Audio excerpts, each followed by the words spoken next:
যেই কিতাব চির অমর, 1400 বছর পূর্বে অবতীর্ণ হওয়ার পরেও যেই কিতাবের একটি কথা তো দূরের কথা, একটি শব্দ, একটি অক্ষর কিয়ামত পর্যন্ত নড়চড় হবে না। বলি আলহামদুলিল্লাহ। আল্লাহ পাক রব্বুল আলামিন যেভাবে দিয়েছেন সেভাবেই থাকবে, যে কথা বলেছেন ওটাই চূড়ান্ত থাকবে। চিরসত্য, চিরনতুন, চিরপ্রয়োজনীয় কথাগুলি আল্লাহ পাক রব্বুল আলামিন কিতাবের মধ্যে দিয়েছেন। বলি আলহামদুলিল্লাহ। সেই কিতাব আমার এবং আপনার জন্য হেদায়েত গ্রন্থ, আমার আপনার জীবন পরিচালনার একমাত্র সুপাথেয়। আমি আর আপনি যদি কোরআন অনুযায়ী জীবন পরিচালনা করি তাহলে পথভ্রষ্ট হওয়ার, বিপদগ্রস্ত হওয়ার, ক্ষতিগ্রস্ত হওয়ার বিন্দুমাত্র সম্ভাবনা নাই। জবান খুলে বলি আলহামদুলিল্লাহ। এজন্য আমরা সকলেই বেজার না খুশি? আর একটু জবান খুলে বলেন, বেজার না খুশি? অল্প না বেশি? আমরা যদি বেশি খুশি হই তাহলে কি সেই কিতাবের সাথে থেকে খুশি হইতে হবে নাকি দূরে থেকে? সকলে জবান করে বলেন, সাথে থেকে না দূরে থেকে? আপনি যদি আমাকে পাওয়ার কারণে খুশি হন যে মাশাআল্লাহ আজকে খতিব সাহেব আসছেন, আলহামদুলিল্লাহ, উদাহরণ যে খতিব সাহেব আসলে ভালো লাগে, কিন্তু আপনি আসার পরে মসজিদে আসলেন না, নামাজ আদায় করার জন্য আসলেন না, দূরে দূরে থাকলেন। আপনি ধরেন ওই টিএনটি রোডের মাথায় অথবা হুবিউ গলির মাথায় দাঁড়ায় ধরে বলতেছেন আমার খুব ভালো লাগতেছে, কেন? আজকে খতিব সাহেব মসজিদে জুমা পড়ানোর জন্য আসছে। বলে আপনি কই? বলে আমি তো টিএনটি রোড, আমি তো হুবিউ গলিতে। তা আপনি খতিব সাহেব বয়ান করতেছেন, আপনি এখানে কেন? ভালো লাগতেছে কিন্তু এখানে আসি। এ কথার কোন যৌক্তিকতা আছে? এ কথার কোন সত্যতা আছে?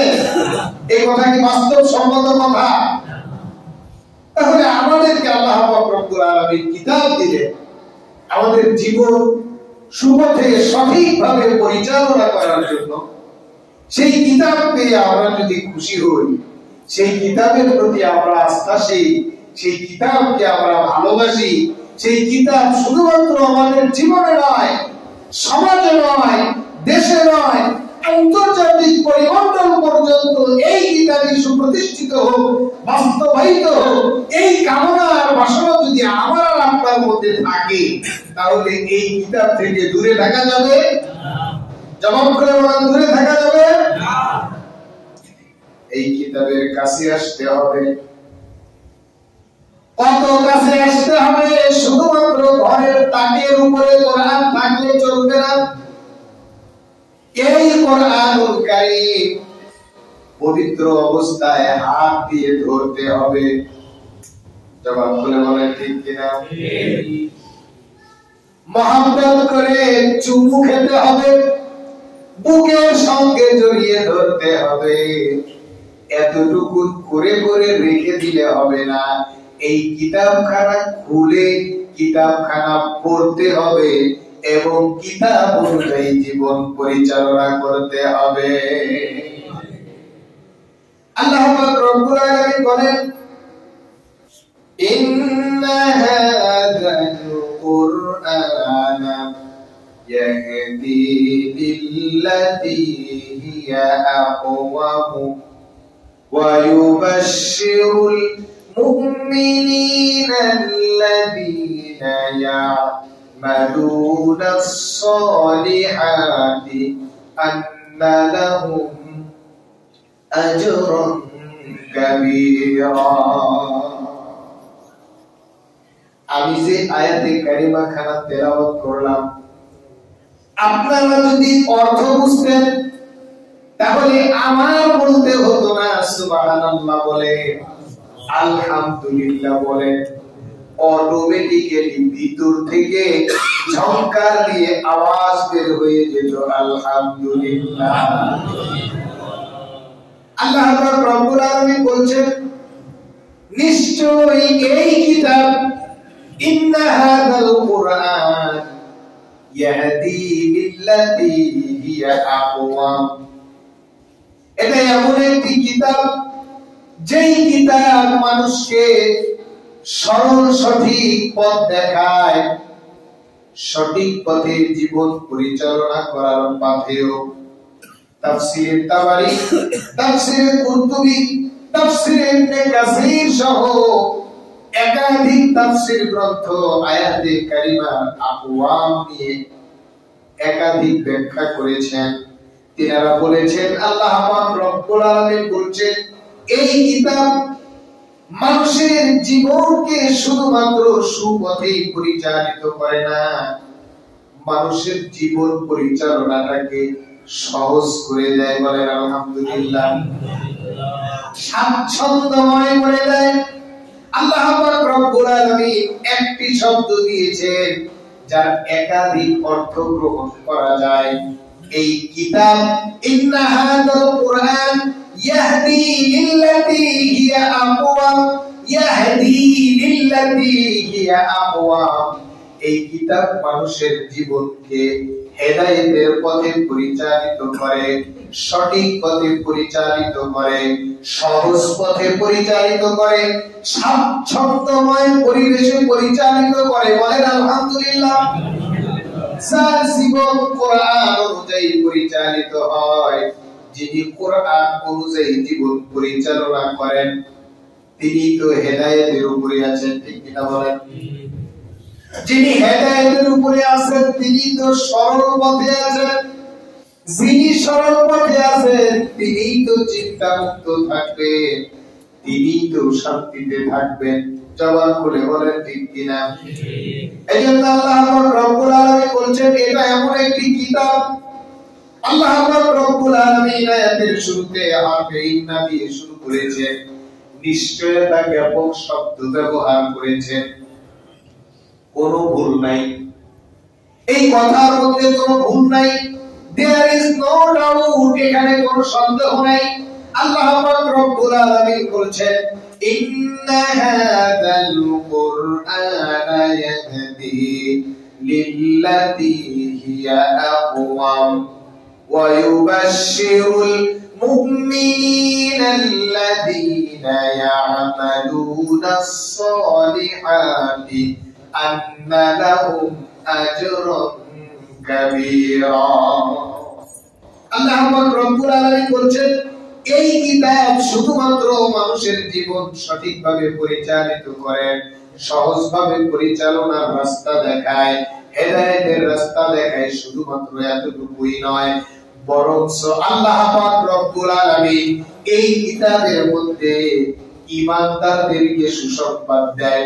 ওয়া ইউবাশশিরুল মুমিনিনা আল্লাযীনা ইয়া'মালুনাস সালিহাত, যেই সকল মুমিনেরা আমলে সালেহ করে, ভালো কাজ করে, তাদের জন্য আল্লাহ পাক রব্বুল আলামিন বড় সুসংবাদ, বড় প্রাপ্তির কথা ঘোষণা করে দিয়েছেন। বলি সুবহানাল্লাহ। আন্না লাহুম আজরুন কাবীরা, তাদের জন্য সবচেয়ে বড় প্রাপ্তি।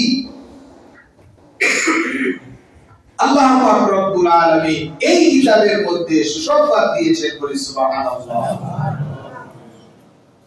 সম্মানিত হাজিরিন, সম্মানিত মুসল্লিয়ানে কিরাম, মুরব্বিয়ানে আযম, এখন এজন্য আমাদের এই কিতাব জানার দরকার আছে না নাই? বুঝার দরকার আছে না নাই? আল্লাহ পাক রব্বুল আলামিন এই কিতাবখানা দুনিয়ার জমিনে পাঠিয়েছেন আমাদের ভাগ্য পরিবর্তন করার জন্য, আমাদের জীবনের সর্বপ্রকার জটিলতা এবং কঠিনতা দূরীভূত করার জন্য আল্লাহ পাক রব্বুল আলামিন এই কিতাব দুনিয়ার জমিনে পাঠিয়েছেন। বলি সুবহানাল্লাহ। আল্লাহ পাক রব্বুল আলামিন পবিত্র কালামে হাকিম সূরা তাহার শুরুতে বলেন মা আনজালনা আলাইকাল কুরআনা লিতাশকা। রাসূল, আপনার কাছে আমি এই কিতাব আপনাকে কষ্টে ফেলানোর জন্য অবতীর্ণ করি নাই, বলেন সুবহানাল্লাহ। বিপদগ্রস্ত করার জন্য, মুসিবতে ফেলানোর জন্য এই কিতাব অবতীর্ণ করি নাই। তার মানে এই কিতাবের মধ্যে রয়েছে সমাধান। এই কিতাব আপনাকে সঠিক পথে পরিচালিত করবে। জবান করে বলি সুবহানাল্লাহ। এই কিতাব তেলাওয়াতের মাধ্যমে, এই কিতাব জানার মাধ্যমে, বুঝার মাধ্যমে অসংখ্য অগণিত ফজিলত আল্লাহ পাক রব্বুল আলামিন এই কিতাবের মধ্যে বর্ণনা করেছেন। রাসূল মাকবুল সাল্লাল্লাহু আলাইহি ওয়াসাল্লাম হাদিসে পাকের মধ্যে বর্ণনা করেছেন। কিন্তু আমি গতানুগতিক ধারাবাহিক বক্তব্য না দিয়ে নির্দিষ্ট একটি জায়গায় আমরা সকলে আলোচনার মাধ্যমে যেতে চাই, এজন্য একটু টাচ দিতেছি, বিষয়গুলি বোঝানোর জন্য এই কথাগুলি বলতেছি। দুনিয়ার জমিনের ফায়দা তো আছেই, আখিরাতের মহা ফায়দা সবচেয়ে বড় পাওয়া। আল্লাহ হাবিব সাল্লাল্লাহু আলাইহি ওয়াসাল্লাম বলেন, ইকরা ওয়ারতাকি ওয়ারাত্তিল কামা কুনতা তুরাত্তিলু ফিদ দুনিয়া ফাইন্না মানজিলাকা ইনদা আখিরি আয়াতিন তাকরাউহা। আল্লাহ হাবিব সাল্লাল্লাহু আলাইহি ওয়াসাল্লাম বলেন, এই কিতাব যারা শিখেছিল, কোরআনুল কারীম যারা শিখেছিল, যারা জেনেছিল, যারা পড়েছিল, কোরআনুল কারীম অনুযায়ী যারা জীবন পরিচালনা করেছিল, কাল কিয়ামতের কঠিন ময়দানে আল্লাহ পাক রব্বুল আলামিন বলবেন, এ করো, পড়তে থাকো, ওয়ারতাকি ওয়ারাত্তিল কামা কুনতা তুরাত্তিলু ফিদ দুনিয়া, এমন ভাবে পড়তে থাকো, থেমো না, যেইভাবে দুনিয়ার জমিনে তারতিলের সহিত তেলাওয়াত করতেছিলে। ফাইন্না মানসিলাকা আইনদা আখিরি আয়াতিন তাকরাউহা, তুমি পড়তে থাকো, তুমি থেমো না, তোমার শেষ মঞ্জিল হবে, তোমার শেষ জায়গাটা হবে যেখানে তোমার পড়া শেষ হয়ে যাবে। তার মানে তুমি পড়তে থাকবা, তোমার জন্য মঞ্জিল তৈরি হতে থাকবে। পড়তে পড়তে পড়তে পড়তে তুমি যদি সূরাতুল ফাতিহা আলহামদুলিল্লাহ থেকে শুরু করে সূরাতুন নাসের মিনাল জিন্নাতি ওয়ান নাস পর্যন্ত পড়তে পারো, তাহলে তোমার মঞ্জিলটা জান্নাতের মধ্যে আমি সুসংগঠিত ছোট কোনো জায়গা করব না, তোমার জন্য সর্বোচ্চ মর্যাদার জায়গা, একেবারে সর্বোচ্চ চূড়া ৬৬৬৬ তালা পর্যন্ত করে দিব, বলেন সুবহানাল্লাহ।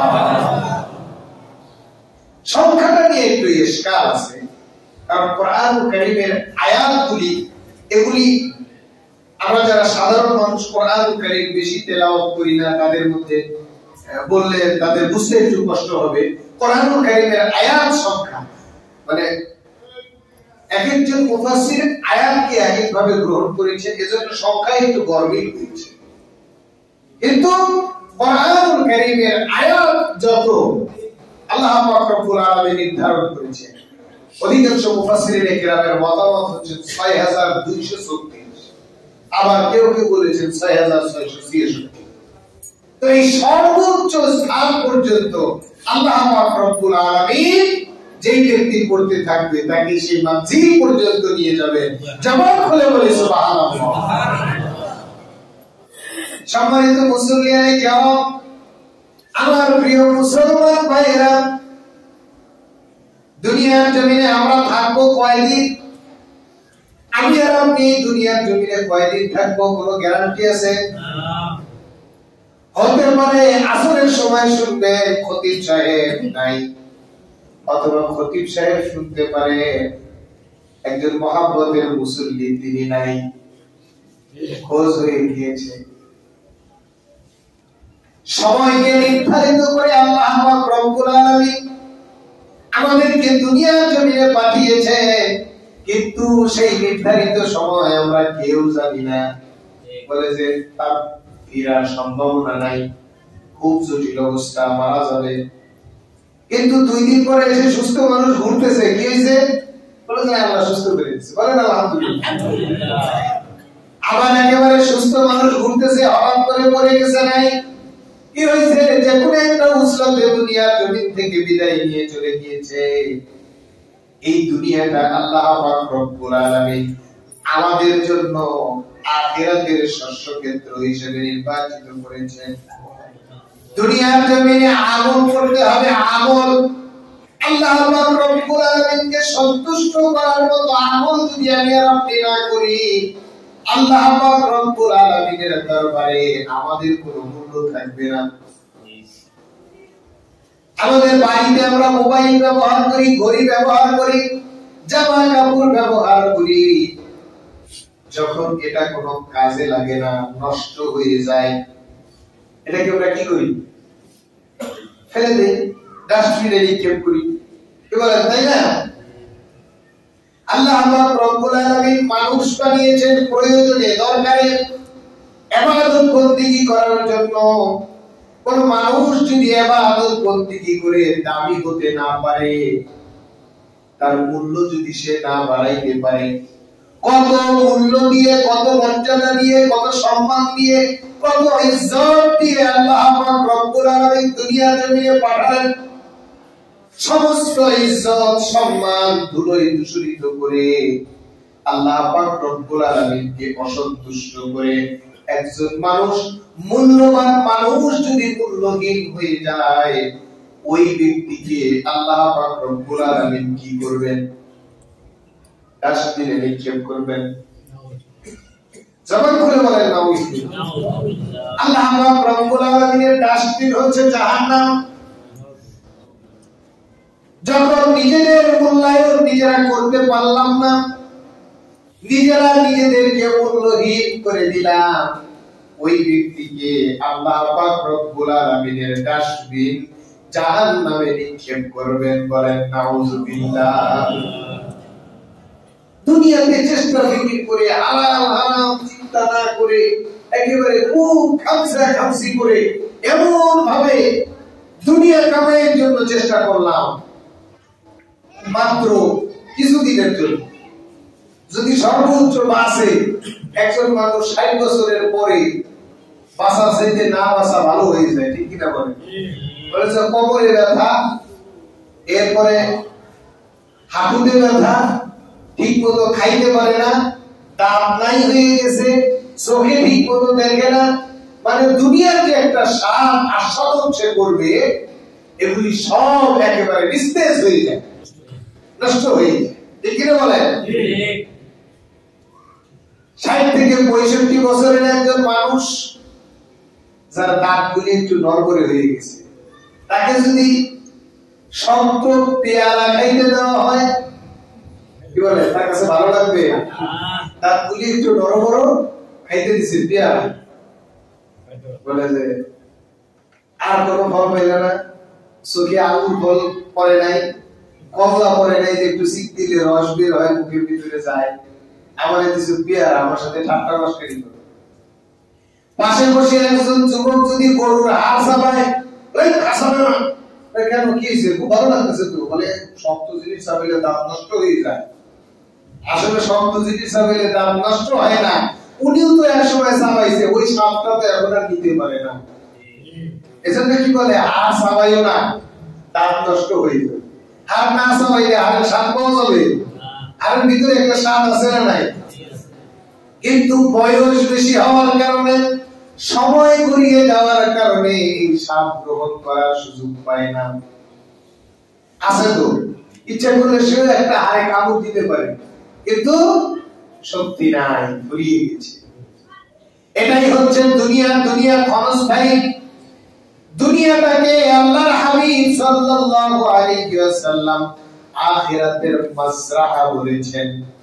দুনিয়ার জমিনে যতদিন থাকো, আখিরাতের জন্য কাজ করো, তাহলে তোমার আখিরাত হবে সুন্দর, সুন্দর ফলাফল ভক্ষণ করতে পারবা।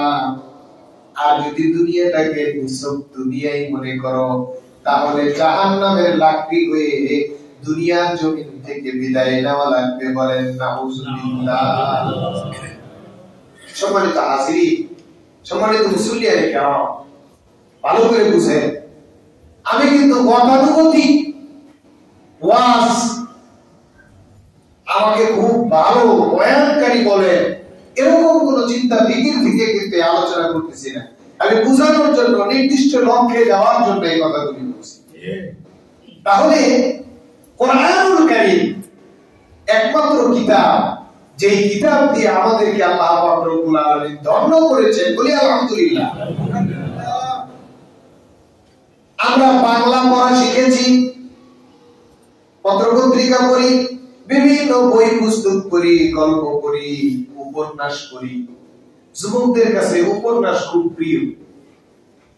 আমি এমন যুবক পেয়েছি আমার সাথে গল্প করেছে যে আমি 100 বেশি উপন্যাস পড়েছি। উপন্যাস পড়েছে 100 বেশি। আবার আমার এমন বন্ধু বান্ধব রয়েছে যে সে আমাকে বলে যে ওই যে ঐতিহাসিক বিভিন্ন যুদ্ধের গল্প, যেমন আসাদ বিন হাফিজের ওই যে ধারাবাহিক ক্রুসেড, এই জাতীয় বইগুলি আমাকে সংগ্রহ করে দেওয়ার জন্য বলে। বলে যে আমার এত ভালো লাগে, আমার বইগুলি পড়তে গেলে আমার খাইতেও মন চায় না। এক একজন এক একটার মজা পাওয়ার কারণে এক একটাই আসক্ত। আমার একদিন এক মুরব্বী গল্প করলেন যে বাবা, আপনি তো দেখেন নাই, আমাদের একজন ইমাম সাহেব ছিলেন, উনি রব্বির হামহুমা কামা রব্বায়ানি সগীরা, এই আয়াতটুকুর তাফসীর 3 রাত্রি শুনিয়েছে। কয় রাত্রি? 3 রাত্রি। বলেন যে আমার এত ভালো লাগছে, এইরকম মজলিসে না। আমরা এশারের নামাজ পড়ে বসতাম, প্রথম দিন আমি তো দোয়া করতেছি, ইমাম সাহেব বলতেছেন যে কি দোয়া করলেন? বলে যে অনেক কিছু তো দোয়া করলাম হুজুর, কোনটা থেকে কোনটা বলবো? হুজুর বলতেছে যে আমি তো খালি এক দোয়া করি। এক দোয়া করেন মানে? বলে আমি খালি হাত উঠে বলি রব্বির হামহুমা কামা রব্বায়ানি সগীরা, বলতে শেষ। এরপরে বলে আবার বলি, এরপরে বলে আবার বলি। এইভাবে কতক্ষণ বলেন? বলে যতক্ষণ হাত তুলে থাকতে বলে যায় ততক্ষণ আমি এই এতটুকুনি বলি। তারপর বললাম হুজুর, এই এতটুকু দোয়া যা সচরাচর আপনিও করেন, আমরাও করি, খালি এই দোয়াই করেন, আল্লাহর কাছে আপনার আর অন্য কিছু চাইতে হয় না? বলে যত কিছু চাইতে হয়, কিন্তু এই দোয়ার মধ্যে কি আছে এটা যদি জানেন, তাহলে আপনি অন্য দোয়া করা বাদ দিয়ে খালি এই দোয়াই করেন। বলেন আলহামদুলিল্লাহ। এতটুকু কথার মধ্যে আল্লাহ পাক রব্বুল আলামিন কতটুকু তাৎপর্য, কতটুকু প্রয়োজনীয়তা, কতটুকু গুরুত্ব ঢুকিয়ে দিয়েছেন, এটা তো জানতে হবে, নাকি বলেন? আমরা এসার পরে বসলাম যে হুজুর তাহলে একটু শোনান। হুজুর শুরু থেকে শোনানো শুরু করলো। আমরা 2-3 জন মানুষ ফজরের সময় মুয়াজ্জিন সাহেব এসে বলে আপনারা যান নাই? বলে যে না, আমরা তো কি ব্যাপার, ফজরের সময় হয়ে গেছে? বলেন আলহামদুলিল্লাহ। হুজুর বললেন যে আজকে আমরা দেখি আগামীকালকে শেষ করা যায়। বলে যে পরের দিন এত লোভ লাগলো, দিনে ঘুমায় নিলাম যে রাত্রিতে হুজুরের কাছ থেকে বাকি কথাগুলি শুনতে হবে। আমরা 3-4 জন আরো 2-3 জনকে খবর দেওয়ার পরে গিয়ে বসলাম। বসার পরে হুজুর আবার পরের থেকে শুরু করলেন। শুরু করার পরে আবার চলতে থাকলো ফজর পর্যন্ত, শেষ হলো না। আমাদের ভালো লাগাও পুরালো না, আমাদের আরো মন চাইলো। হুজুর বললেন যে আগামীকালকে আশা করি আমার ভিতরে যা আছে শেষ হয়ে যাবে, তবে ফজরই লাগবে। পরের দিনও আমরা আশা করে গেলাম এবং এই আয়াতটুকুর তাফসীর শুনলাম। এত ভালো লাগলো, হুজুর সমাপ্ত করলেন, ঠিক আছে, কিন্তু আমাদের মন চাচ্ছিল এই আলোচনাগুলি এইভাবেই যদি আসতে থাকতো, আর যদি শেষ না হইতো, তাইলে আমাদের কাছে আরো ভালো লাগতো। বলেন সুবহানাল্লাহ। দুনিয়ার জমিনে আমরা যা কিছু করি না কেন, পড়ার জন্য, শুধু পড়ার জন্য, আপনি বুঝেন আর না বুঝেন, এজন্য কোনো সওয়াব নির্ধারিত নাই। কিন্তু আল্লাহ পাক রব্বুল আলামিনের কিতাব কোরআনুল কারীম আল্লাহ পাক রব্বুল আলামিন অবতীর্ণ করেছেন এই কিতাবখানা পড়লে প্রত্যেকটি হরফে হরফে আল্লাহ পাক রব্বুল আলামিন 10টি করে নেকি দিয়ে দেয়। 10 নেকি।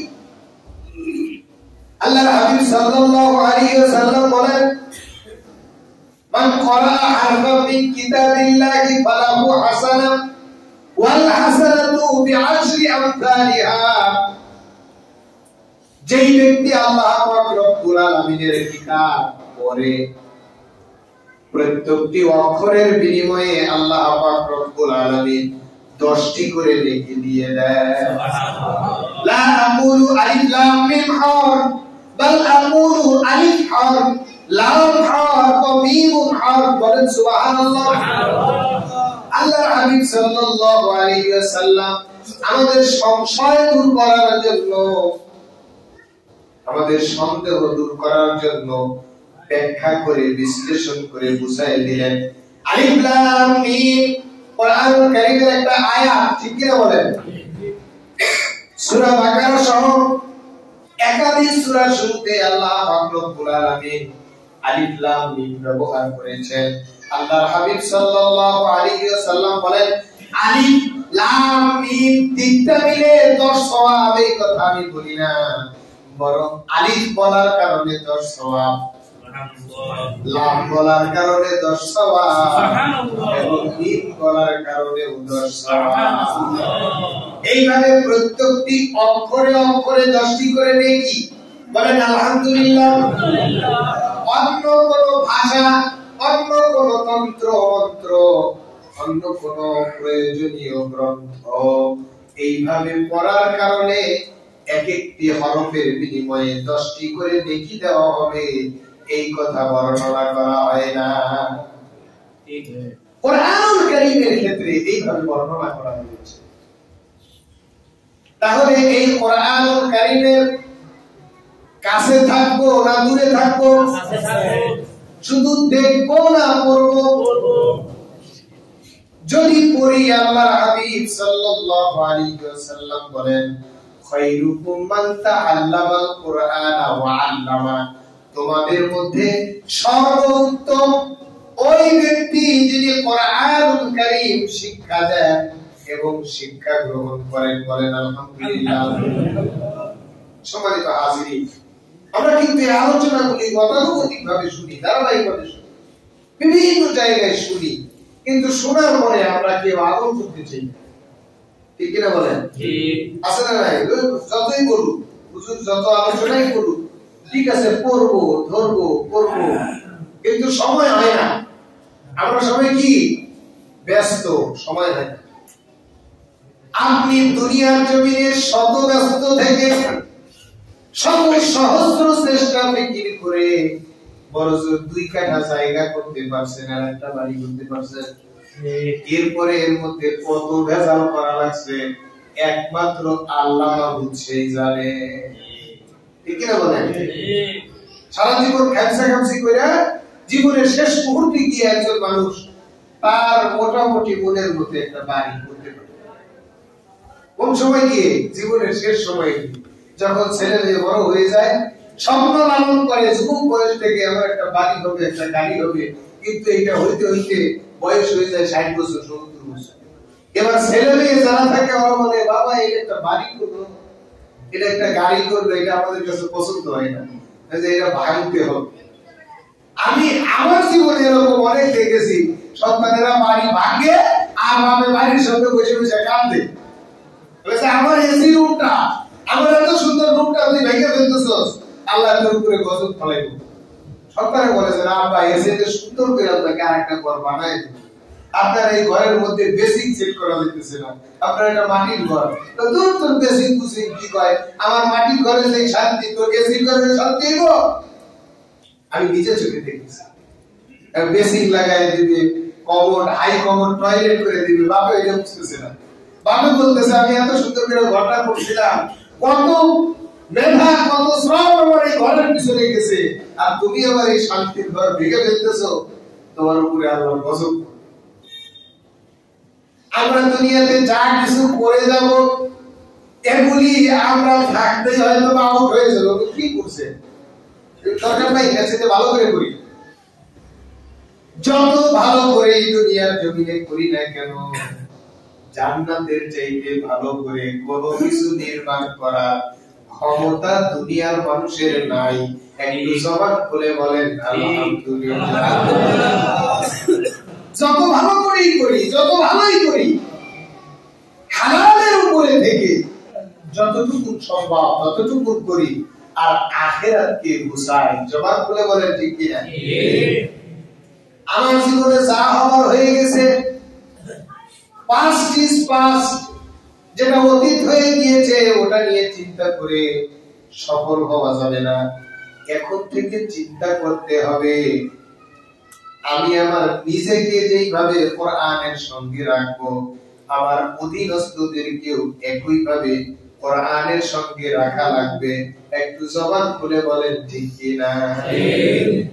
আমাদের সন্তানদেরকে আমরা ইংলিশ মিডিয়ামে পড়াই, আমাদের সন্তানদেরকে আমরা ডাক্তার ইঞ্জিনিয়ার বানানোর চেষ্টা করি, এরপরে বহির্বিশ্বে ভালো ভালো বিশ্ববিদ্যালয়ে পড়ানোর চেষ্টা করি। এতে দোষের কোনো কারণ নাই, ভুল কোনো চিন্তাধারা নাই, সবকিছুই সঠিক।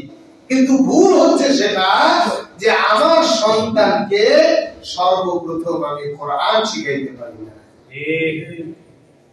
আমার সন্তানকে আমি ইঞ্জিনিয়ার বানানোর কারণে, ডাক্তার বানানোর কারণে, অথবা বিশ্বের সর্বোচ্চ বিশ্ববিদ্যালয়গুলিতে প্রফেসর অধ্যক্ষ বানানোর কারণে এক্সট্রা যে ফায়দা আশা করতে পারি, সেটা হচ্ছে দুনিয়ায় ভালো একটা গাড়িতে চড়বো, সুন্দর একটা বাড়িতে থাকবো, ভালো কিছু খাবার দাবার গ্রহণ করব, ভালো কিছু পোশাক আদি গ্রহণ করব। কিন্তু আমার সন্তানকে, আমার অধীনস্থদেরকে আমি সহ যদি কোরআনুল কারীম আত্মস্থ করতে পারি, কোরআনুল কারীমের সঙ্গে যদি থাকতে পারি, তাহলে জীবনটা সোনায় সোহাগা হয়ে যাবে। জবান খুলে বলেন আলহামদুলিল্লাহ। এজন্য আমরা যে বয়সে আছি না, আমরা যে বয়সে আছি না কেন, আমাদের কোরআনুল কারীমের কাছে আসতে হবে এবং আমাদের সন্তানদেরকে আগে সহিহ শুদ্ধভাবে কোরআনুল কারীম শেখাতে হবে। জবান খুলে বলেন ঠিক কিনা? এজন্য যত মাধ্যম আমরা বলি না কেন, সবচেয়ে উত্তম মাধ্যম হচ্ছে মাদ্রাসা। আমাদের মাদ্রাসাগুলিতে মাদ্রাসার সিলেবাস এখন কেমন ভাবে প্রণয়ন করা হয়েছে যে শুধুমাত্র কোরআনুল কারীম শেখানো হয়। একটা সময় আজ থেকে 10 বছর 20 বছর আগে, এবং আমরাও যখন মাদ্রাসায় পড়েছি, তখনও শুধুমাত্র মাদ্রাসায় কোরআন পড়ানো হতো, হাদিস পড়ানো হতো, বাংলা অঙ্ক ইংরেজি গুলি পড়ানো হতো না। কিন্তু এখন সর্বশ্রেণীর মানুষদেরকে সঠিকভাবে দ্বীন শিক্ষা দেওয়ার জন্য, যেহেতু মানুষের একটা চাহিদা আছে যে না বাংলা অঙ্ক ইংরেজিও দরকার, এজন্য সেগুলিকে সাথে করে নিয়ে এমন ভাবে সিলেবাস প্রণয়ন করা হয়েছে মাদ্রাসাগুলিতে যে আপনার সন্তান যেইভাবে কোরআনুল কারীম সহিহ শুদ্ধভাবে শিখতে পারবে, সহিহ শুদ্ধভাবে তার দ্বীনের সহিত শিখতে পারবে, জীবনের প্রাথমিক সময়ে প্রাথমিকভাবে যে সকল মাসআলা মাসাইল দোয়া কালামের প্রয়োজন হয় এগুলি শিখতে পারবে, পাশাপাশি অন্যান্য শিক্ষা ব্যবস্থার সঙ্গে তাল মিলিয়ে বাংলা অঙ্ক ইংরেজিতেও তারা তাদের অবস্থান নিশ্চিত করতে পারবে। বলেন আলহামদুলিল্লাহ।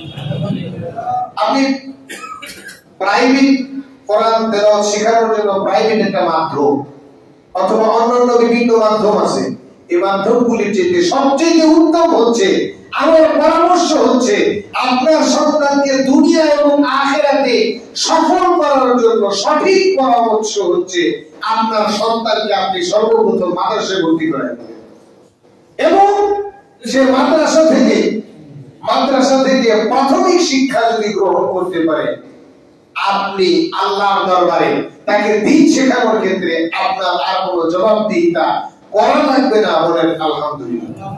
আল্লাহ পাক রব্বুল আলামিন আমাদের সবাইকে সঠিকটা বুঝা সঠিকটা জানার, সঠিকটা মানার তৌফিক দান করুন। সকলে বলি আল্লাহুম্মা আমিন।